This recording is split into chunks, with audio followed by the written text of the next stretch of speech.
जय हिंद आप सभी को। तो आज हम लोग देखने वाले हैं कोरोनरी आर्टरी डिजीज। ठीक है, तो हम लोग सबसे पहले मीनिंग समझ के चलते हैं। पहले कोरोनरी आर्टरीज क्या होती है, जो हार्ट को सप्लाई करती है, उसे हम लोग कोरोनरी आर्टरी कहते हैं। ठीक है, उसमें कुछ एबनॉर्मलिटीज हो रहे हैं जिससे, ठीक है, उसे हम लोग बोलते हैं कोरोनरी आर्टरी डिजीज। अब हम लोग आगे देखते हैं कि ये होता क्या है। Coronary artery disease is characterised by the accumulation of the fatty deposits along the innermost layer of the coronary arteries। ठीक है, इसमें क्या हो रहा है, देखो कि एक्यूमुलेशन हो रही है। ठीक है, किसकी? फैटी डिपॉजिट्स की। कहाँ पे? इनर मोस्ट लेयर में। ठीक है, और कहाँ? कोरोनरी आर्टरीज में। ठीक है, तो आप देख सकते हो कि ये क्या बोल रहा है कि इसमें क्या हो रही है। कोरोनरी आर्टरी डिजीज मतलब क्या? एक्यूमुलेशन होना फैटी सब्सटेंसेस का इनर मोस्ट लेयर, किसका? कोरोनरी आर्टरीज का। ठीक है, सिंपल है। हम लोग को पता है कि ब्लड वेसल्स में 3 लेयर्स होती हैं। ठीक है, टूनिका एडवेंटिटिया, टूनिका मीडिया और टूनिका इंटीमा। तो ये इनर मोस्ट लाइनिंग में आपकी फैटी सब्सटेंसेस के डिपोजिशंस की वजह से ये कोरोनरी आर्टरी डिजीज लीड कर रही है। ठीक है, ये सिंपल था। अब इसी के अंदर हम लोग पढ़ने वाले हैं कोरोनरी एथेरोस्क्लेरोसिस।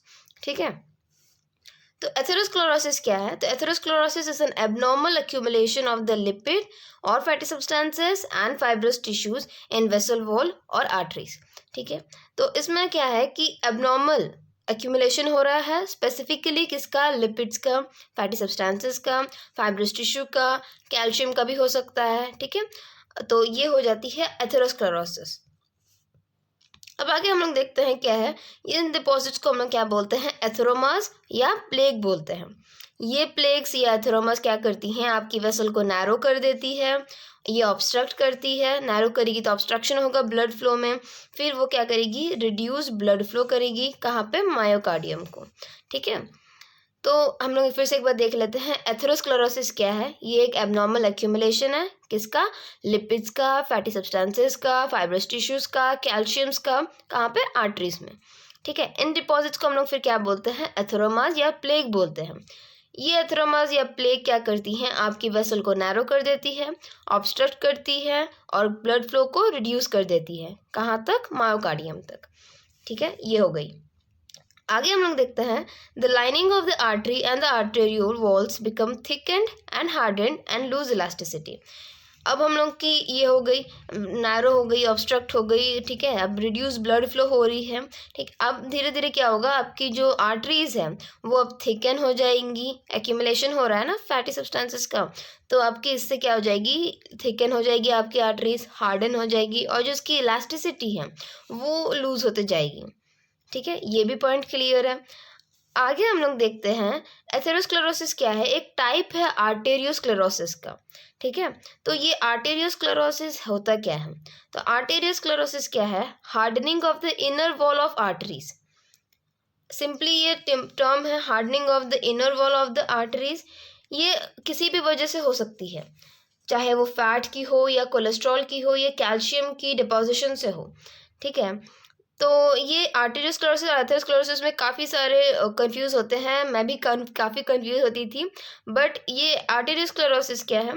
ये सिंपली हार्डनिंग होती है इनर वॉल ऑफ आर्टरीज की। ये चाहे किसी भी वजह से हो सकती है। ठीक है, बट एथेरोस्क्लेरोसिस में आपको स्पेसिफिकली बता दिया गया है कि लिपिड्स के लिए या फैटी सब्सटेंसेस के लिए या फाइब्रस टिश्यू के लिए या कैल्शियम की डिपोजिशन से आपकी आर्टरीज हार्ड और थिकन हो जा रही है। ठीक है, और इसकी इलास्टिसिटी लूज हो जा रही है। ठीक है, जो फर्दर आपको रिड्यूस ब्लड फ्लो हो रहा है मायोकार्डियम तक। तो ये एक बेसिक डिफरेंस है इसमें। तो अब हम लोग देखते हैं कि इसकी रिस्क फैक्टर्स और कॉजेस क्या है।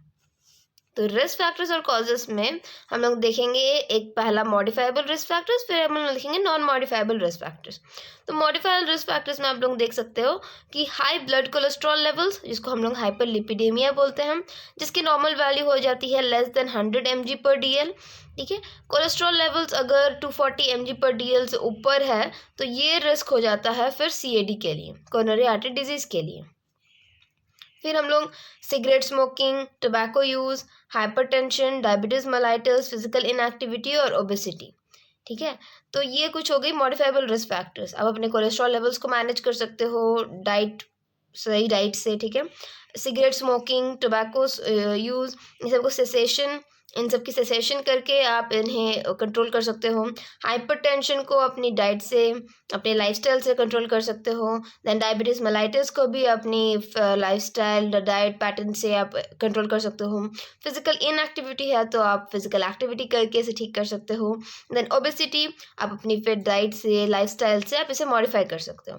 तो ये कुछ थी आपकी मॉडिफाइबल रिस्क फैक्टर्स। अब हम लोग आगे देखेंगे नॉन मॉडिफाइबल रिस्क फैक्टर्स।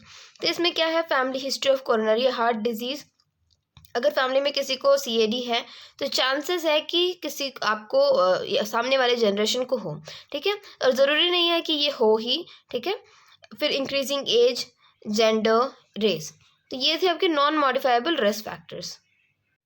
अब हम लोग आगे देखने वाले हैं इसकी पैथोफिजियोलॉजी। तो पैथोफिजियोलॉजी आप देख सकते हो, due to etiological factors. Factors में अगर आप कॉज उसके लिख दोगे, उसके कॉजेज, तो काफ़ी अच्छे रहेंगे, ठीक है। तो हाई ब्लड कोलेस्ट्रॉल लेवल हम लोगों ने लिखा है। आगे देखते हैं कि क्या होता है। इसके बाद में क्या होगा, accumulations of the fatty substances. Fatty substances का एक्यूमुलेशन होने लगेगा, जिससे फिर आपकी ल्यूमेन ब्लड वेसल्स की नैरो हो जाएगी। फिर ऑब्स्ट्रक्शन होगा in blood flow to the myocardium, जिससे लीड करेगा कोरोनरी आर्टरी डिजीज़, ठीक है। तो ये पैथोफिजियोलॉजी, अगर आप डेफिनेशन समझ गए हो तो आप आराम से अपने पैथोफिजियोलॉजी भी लिख सकते हो, उतनी कुछ स्ट्रेस लेने की ज़रूरत नहीं है, ठीक है। तो अभी अपने से भी आप लिख सकते हो। खूब आप लोग को समझ आ गई होगी। अगर नहीं समझ आई तो आप कमेंट्स में मुझे बताना, मैं आप लोग को फिर से समझा दूंगी। फिर आगे हम लोग अब देखते हैं क्लिनिकल मैनिफेस्टेशंस इसकी क्या क्या है, इसके साइंस एंड सिम्टम्स क्या क्या है। इस्चीमिया होगा, ठीक है। मतलब इस्चीमिया हम लोगों ने देखा था क्या, रिड्यूस्ड ब्लड फ्लो, ठीक है। चेस्ट पेन होगा। फिर इनएडिक्वेट कार्डियक आउटपुट, ब्लड सही से जा नहीं रहा हार्ट में तो कार्डियक आउटपुट भी कम होगा। फिर डायफोरेसिस, मतलब प्रोफ्यूज स्वेटिंग। डिस्निया, मतलब शॉर्टनेस ऑफ ब्रेथ। ईसीजी में भी हम लोग को चेंजेस देखने को मिलेंगे। High levels of the cardiac enzyme, क्या क्या कार्डियक एंजाइम्स थे, एक तो था CKMB, मतलब कार्डियक क्रिएटिनाइन फोस्फोकाइनेस, वो था जो कि इंपॉर्टेंट मार्कर हम लोगों ने पढ़ा था MI के लिए। फिर कार्डियक ट्रोपोनेंस, फिर मायोग्लोबिन्स, ये सब कुछ कार्डियक एंजाइम्स है जिनकी लेवल्स भी हाई रहेंगी। फिर डिसएरिथमियाज क्या होगा, इरेगुलर हार्ट बीट होना, ठीक है। फिर सडन कार्डियक डेथ, हार्ट की वर्कलोड ज़्यादा हो जाएगी तो वो लीड करेगी कार्डियक डेथ में, ठीक है। तो ये कुछ इसकी साइंस एंड सिम्टम्स थी। अब आगे हम लोग देखेंगे इसके डायग्नोस्टिक इवैल्यूएशंस, क्या क्या इसके डायग्नोस्टिक इवैल्यूएशंस होने वाले हैं। तो इसमें सबसे पहला होगा हिस्ट्री कलेक्शन। हिस्ट्री कलेक्शन में हम लोग लेंगे family history, diabetes, cholesterol, hypertension, इन सब की हिस्ट्री हम लोग लेंगे, ठीक है। तो ये सब हो जाएंगे हमारे हिस्ट्री कलेक्शन में। फिर फिजिकल एग्जामिनेशन में हम लोग अस्कल्टेट करेंगे, ठीक है। फिजिकल अपीयरेंस, साइंस सिम्टम्स हम लोग को देखने को मिलेंगे, चेस्ट पेन, डायफोरेसिस, डिस्निया, ये सब हम लोग को सिम्टम्स भी देखने को मिलेंगे, ठीक है। तो ये हो गया फिजिकल एग्जामिनेशन। फिर इलेक्ट्रोकार्डियोग्राम, ECG हम लोग करेंगे, जिसमें हम लोग को चेंजेस देखने को मिलेंगी, ठीक है। अब हम लोग देखेंगे ब्लड टेस्ट। ब्लड टेस्ट हम लोग क्यों करेंगे, हम लोग को उसमें देखने को मिलेगा इंक्रीज लेवल्स ऑफ कोलेस्ट्रॉल या ब्लड शुगर, ये हो गई ब्लड टेस्ट में। फिर एंजियोग्राम या इसको एंजियोग्राफी आप लोग बोल सकते हो। इसमें क्या हो जाता है, ब्लड फ्लो आपकी हार्ट से कैसे फ्लो हो रही है, ठीक है। डॉक्टर एक डाई इंजेक्ट करेंगे, इसमें आप सिंपली समझो कि डॉक्टर्स एक इंजेक्ट करते हैं डाई आपके फेमोरल आर्टरी से आपके हार्ट तक। उसके बाद एक चेस्ट एक्सरे लिया जाता है। उस एक्सरे में हम लोग देखते हैं कि कहाँ पे मतलब डाई जाती है पूरी आपकी हार्ट में फ्लो होगी, ठीक है। उसके बाद वो अगर कहीं ब्लॉकेज है तो आपको उसमें एक्सरे में देखने को मिलेगा कहाँ ब्लॉकेज है, कितनी ब्लॉकेज है, वो आप लोग को इसमें से देखने को मिल जाती है। उसके बाद हम लोग CT स्कैन करेंगे, MRI करेंगे। उसके बाद में डॉपलर अल्ट्रासाउंड। ये क्या अल्ट्रासाउंड है, तो ये एक स्पेशल अल्ट्रासाउंड है जिसमें साउंड वेव्स यूज़ हो जाती हैं आपके एक क्लियर पिक्चर दिखाने के लिए, आपकी ब्लड फ्लो की क्लियर पिक्चर, आर्टरीज और वेन्स में जो आपकी ब्लड फ्लो है उसकी क्लियर पिक्चर ये साउंड वेव्स दिखाते हैं, ठीक है। तो ये हो गया डॉपलर अल्ट्रासाउंड। फिर एंकल ब्रेकियल इंडेक्स, ये क्या है, ये इसमें आपकी ब्लड प्रेशर आर्म एंकल्स की और आर्म्स की कंपैरिजन करते हैं, ठीक है। आर्म्स की और एंकल्स की ब्लड प्रेशर को कंपेयर किया जाता है। और ये अगर एंकल ब्रेकियल इंडेक्स अगर नंबर अगर कम रहा तो ये इंडिकेट करता है या तो नैरो हो गई है आपकी आर्टरी या तो कहीं ब्लॉकेज है, ठीक है। ये हो गई एंकल ब्रेकियल इंडेक्स। अब हम लोग आगे देखते हैं मैनेजमेंट में। मैनेजमेंट में आप लोग को पता है हमारे 3 मैनेजमेंट्स आ जाते हैं, मेडिकल मैनेजमेंट, सर्जिकल मैनेजमेंट, उसके बाद में हमारे आती है नर्सिंग मैनेजमेंट। तो फिर मेडिकल मैनेजमेंट में हम लोग देखेंगे, पहले हम लोग ऑक्सीजन एडमिनिस्ट्रेशन करेंगे। ऑक्सीजन थेरेपी से क्या होगा, चेस्ट पेन हो रहा है तो ऑक्सीजन थेरेपी से इंक्रीज होगा ऑक्सीजन सप्लाई मायोकार्डियम को, तो आपकी चेस्ट पेन उससे रिलीफ होगी। ठीक है, आगे हम लोग देखेंगे क्या करना है, नाइट्रोग्लिसरीन। नाइट्रोग्लिसरीन आप लोग को पता है ये एक वैसोडाइलेटर है, सबलिंगुअल इसका रूट होता है, ये रिलैक्स करता है आपकी ब्लड वेसल्स को और इंक्रीज करेगा ब्लड सप्लाई को और ऑक्सीजन को हार्ट तक। उसके बाद हम लोग देंगे बीटा ब्लॉकर्स। बीटा ब्लॉकर्स में प्रोप्रेनोलोल, मेटोप्रोलोल, एटिनोलोल, ये सब बीटा ब्लॉकर्स हैं। फिर एंजियोटेंसिन कन्वर्टिंग एंजाइम इनहिबिटर्स देंगे, एसीई इनहिबिटर्स। क्या है इसमें, कैप्टोप्रिल। कैल्शियम चैनल ब्लॉकर देंगे, एम्लोडिपिन, वेरापेमिल, ये कैल्शियम चैनल ब्लॉकर्स हैं।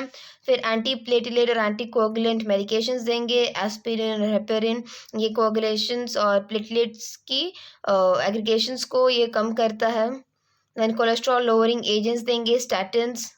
हम लोग देखेंगे इसकी सर्जिकल मैनेजमेंट। तो सर्जिकल मैनेजमेंट सबसे पहले करेंगे एम्बोलेक्टोमी, जिसमें हम लोग removal of blood clot from artery करेंगे। फिर थ्रोम्बेक्टोमी हम लोग करेंगे, जिसमें से हम लोग थ्रोम्बस रिमूव करेंगे आर्टरी से।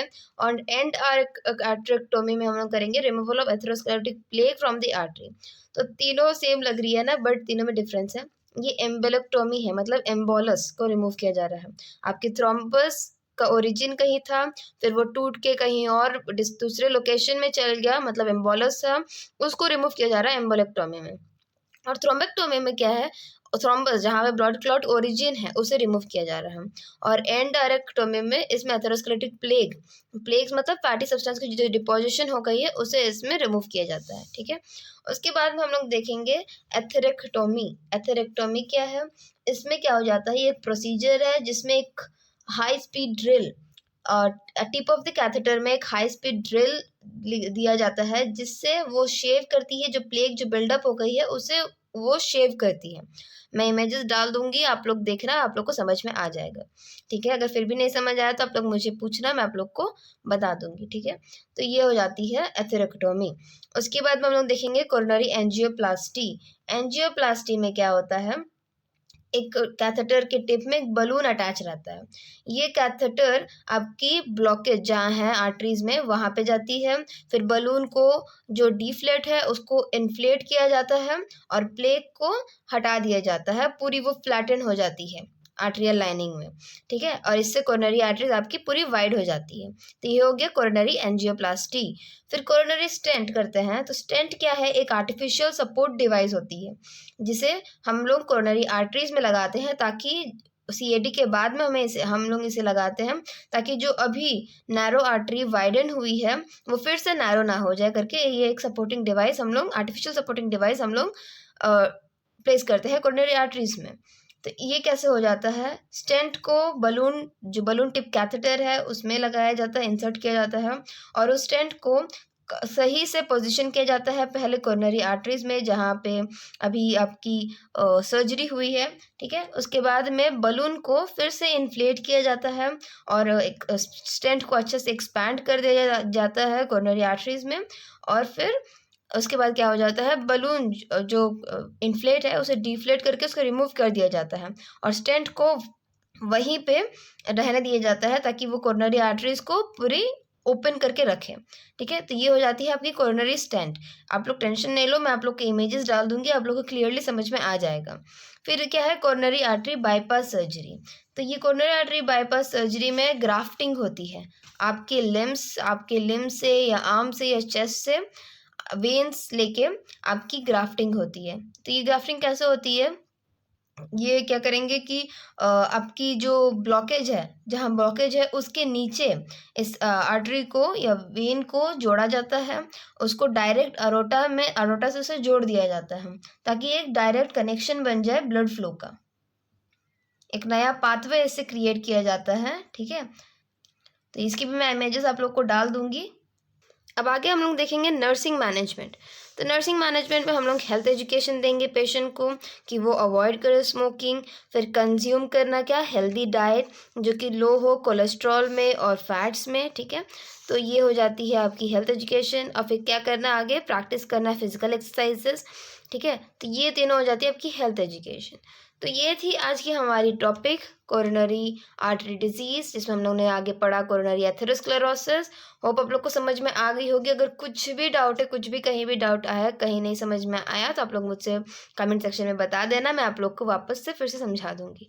ठीक है, तो फिर मिलती हूँ मैं आप लोग को फिर नेक्स्ट क्लास में। तब तक के लिए जय हिंद।